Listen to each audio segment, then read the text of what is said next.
Hello students, welcome to my channel Science No Problem. My name is Tish Kumar Sharma and I am teaching you science.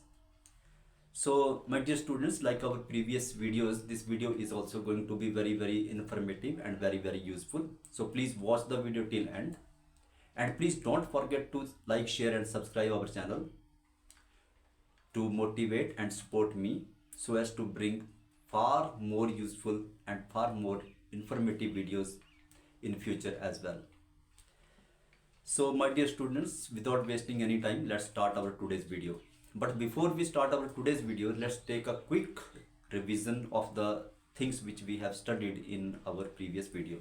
So my dear students, we had taken a brief actually description of this carbon element, like its valency, carbon is non-metal, and its electronic configuration, its what type of bond it forms, and about its actually percentage in the form of carbon dioxide and in our atmosphere, in earth crust, its percentage. So all these things we have done, and we have also done that actually all plants, living beings, human beings, actually animals, all are made up of actually carbon based compounds. Then for example, the actually food grains which we grow, actually these all wheats, rice, maize, wheat, pulses, coffee, tea, all fruits, all vegetables, all are made up of actually carbon based compounds. And the garments which we wear, like woolen, or we will say cotton, or garments made up of polyester, so nylon, etc., all are made up of carbon based compounds. The fuel which we actually burn at our homes and which are used in vehicles like CNG, LPG, wood, kerosene, all are made up or all are made up of actually these carbon compounds. For petrol, diesel, so all these things are made up of carbon based compounds. And then materials like rubber, plastic, leather, uh, then we have dyes, drugs, medicines, then paint, ink, even our paste, alcohol, vinegar, all are actually made up of carbon compounds. So actually, most of the things which we use in our life are made up of carbon. So my dear students, we have and the number of compounds made by carbon actually are more in number than the number of compounds made by rest of the elements. So my dear students, all these things we have studied in our previous video. And we had also actually studied which type of bonds actually this carbon atom forms when it combines with the atoms of other elements. So we have also studied this. I had told you that the actually carbon does not form ionic bonds. So the reason I have also actually told you in our previous video, it is not possible for carbon to take 4 electrons or to give 4 electrons. So question of forming ionic bonds for carbon does not exist, and the reason I had actually explained in our previous video. And I had told you that actually carbon forms covalent compounds by sharing of electrons. So my dear students, today we will actually we will study this by taking some examples how carbon actually make covalent compounds by sharing electrons. So this we will today is our this is our today's topic. And we will actually understand this chapter, this topic, through some examples. So for example, uh, bond formation by bond formation by carbon. Carbon forms covalent bonds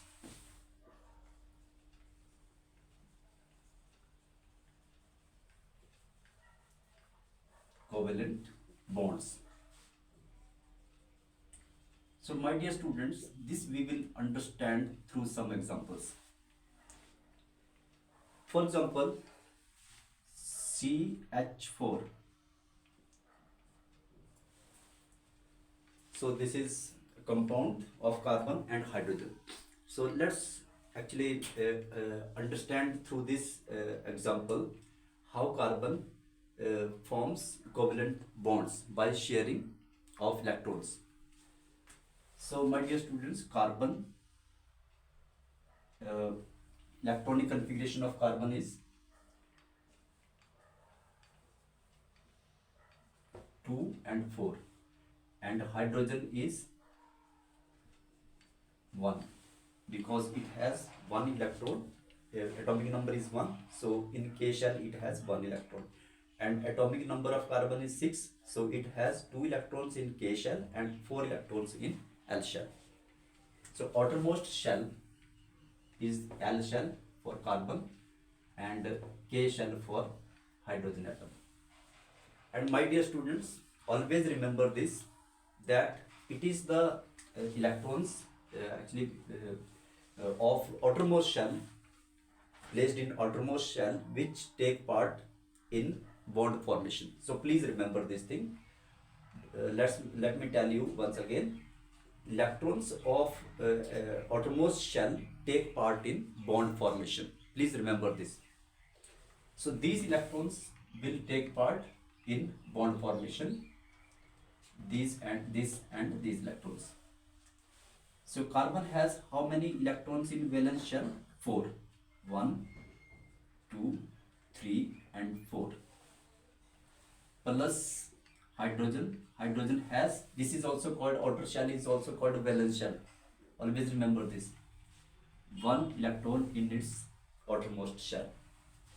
So 4 hydrogen atoms plus 1 carbon atom will give us methane. So C 2, 3 and 4. Now my dear students, 4 hydrogen atom will combine with carbon.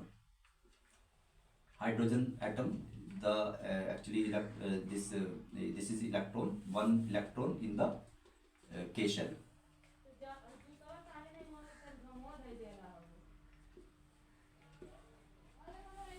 So now my dear student, understand that why actually I have also told you in previous video that why actually atoms combine.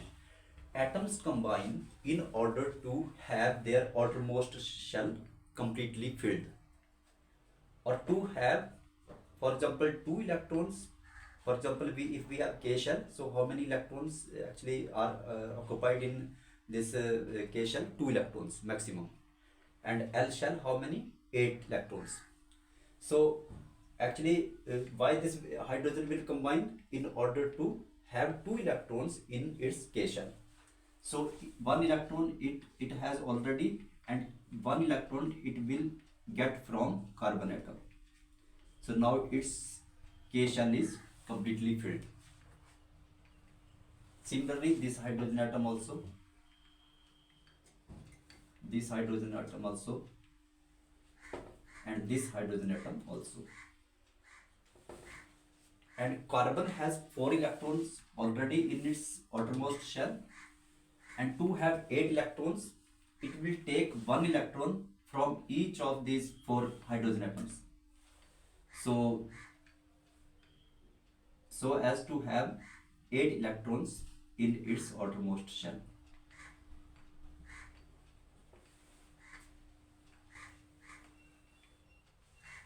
Now, my dear students, you can see here that these 2 electrons are shared by hydrogen atom as well as carbon atom. And these also 2 electrons are shared by, these belong to hydrogen atom as well as carbon atom. So this is actually shared pair of electron. So bond will be formed here. So you can show this by like this.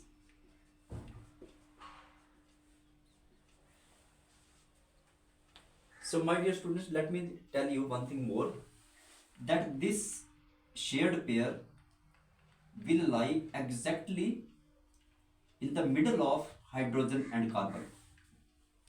This shared pair of electron lies exactly in the mid of carbon and hydrogen atom.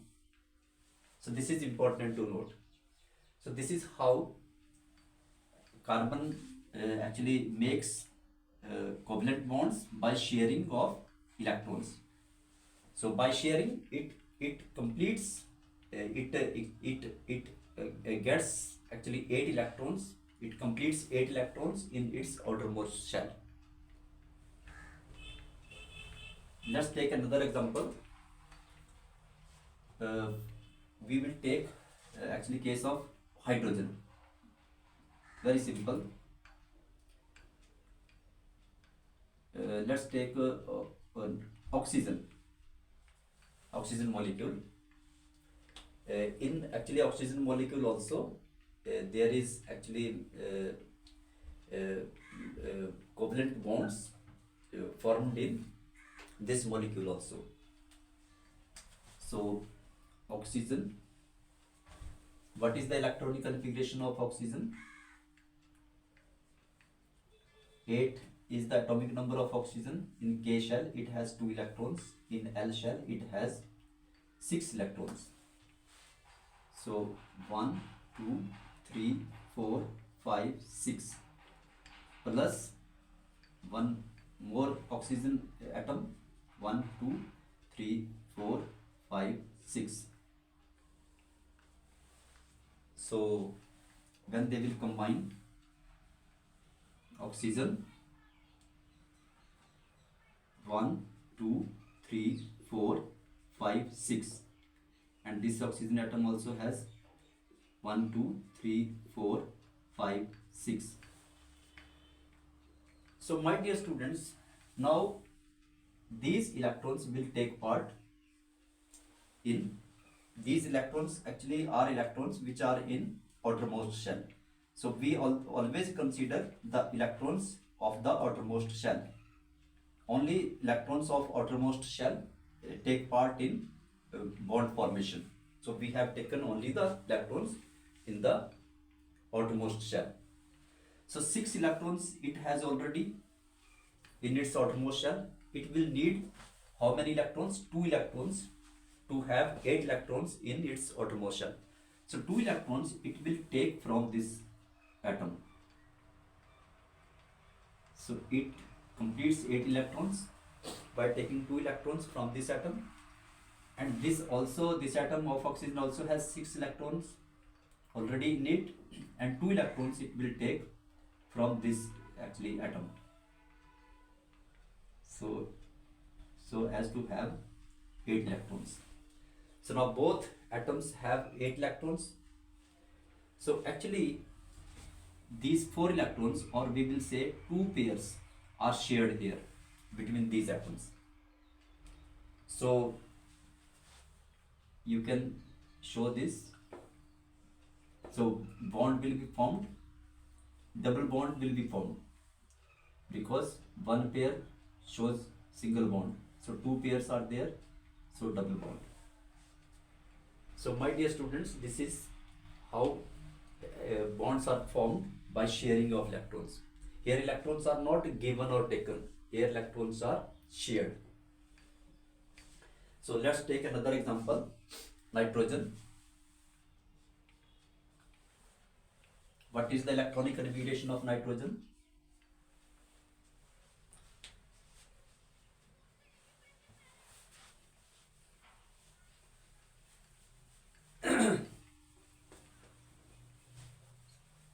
So my dear students, you should practice by taking more and more compounds or molecules to learn how sharing of electrons takes place to form covalent bonds. So let's take nitrogen, N2.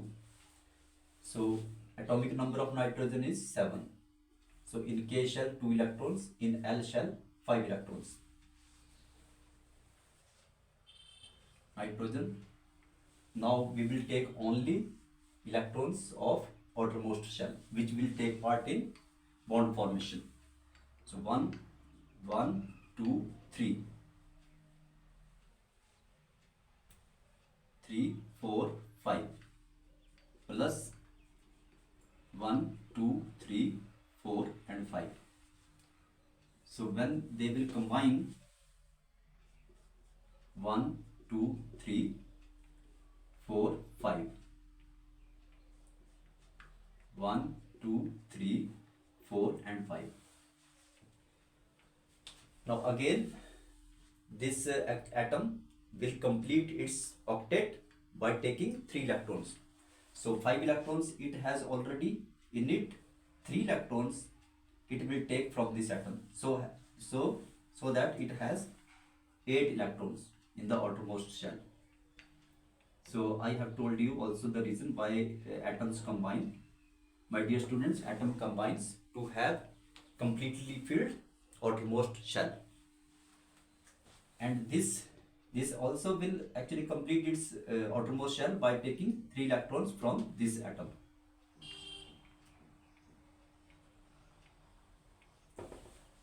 Now these 6 electrons or 3 pairs belong to both of these atoms actually. So these 3 pairs are shared here, or we can write nitrogen, because 3 bonds will be there formed, 3 pairs, 3 bond, triple bond. So my dear students, this is how actually covalent bonds are forming in this molecule. So let me tell you one most important thing about covalent bonds. My dear students, when covalent bonds are always remember that covalent bonds are always formed between non-metal atom and non-metal atom. This is very important to note. For example, if we have CH4, carbon is non-metal, hydrogen is non-metal. So which type of bonds will be formed between carbon and hydrogen? Non-metals, both are non-metals, covalent bonds.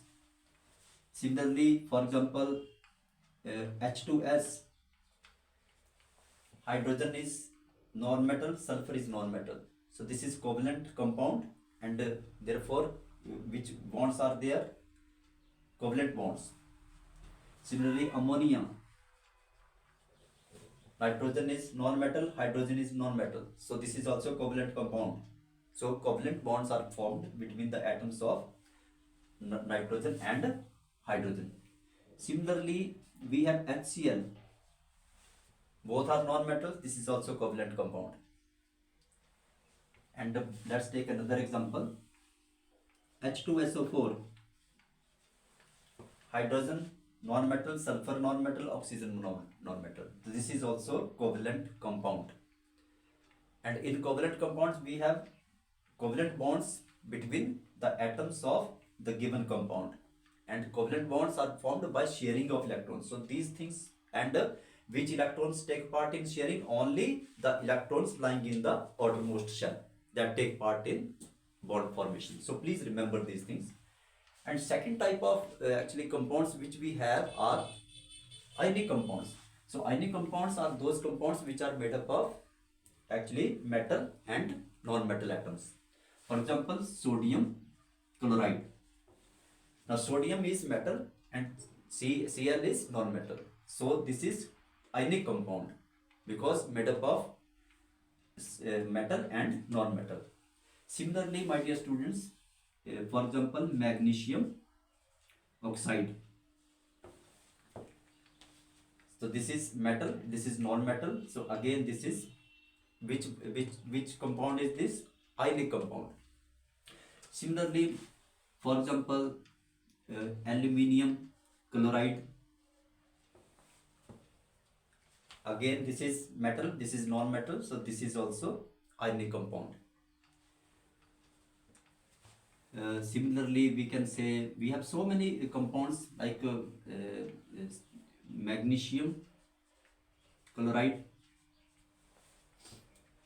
So again, this is metal, this is non-metal, this is also ionic. So my dear student, and what type of bonds are there between these atoms? Ionic bonds. And ionic bonds, how ionic bonds are formed? By giving and taking. Because this is metal, this will give actually electron, and non-metals take electrons. What is the definition of metals and non-metals in terms of electrons? Metals are those species or those substances which give electrons, and non-metals are those substances which take electrons. So it will give electron, it will take electron. So when it will give electron, it will acquire positive charge, and when it will take electron, it will acquire negative charge. So there is bond formation between these positive and negative charges. So this is how covalent bonds are formed. So my dear students, I have told you all these important basic things of chemistry which all students of chemistry must know. So my dear students, this is all for today. So I hope that you understood the topic very well. If you have not understood this, then please watch the video once again. And all these things, how to write actually formulas of chemical compounds, I have discussed in detail in our chapter chemical reactions and equations. So you must watch those videos also. I have explained how to write actually formulas of chemical compounds. And this thing I have told you today, that how ionic compounds are formed and how covalent compounds are formed and how to identify them. So my dear students, this is all for today. So if you like this video, then please like, share and subscribe our channel. And thank you very much for watching this video. So keep watching our channel, keep learning and keep growing. Good luck.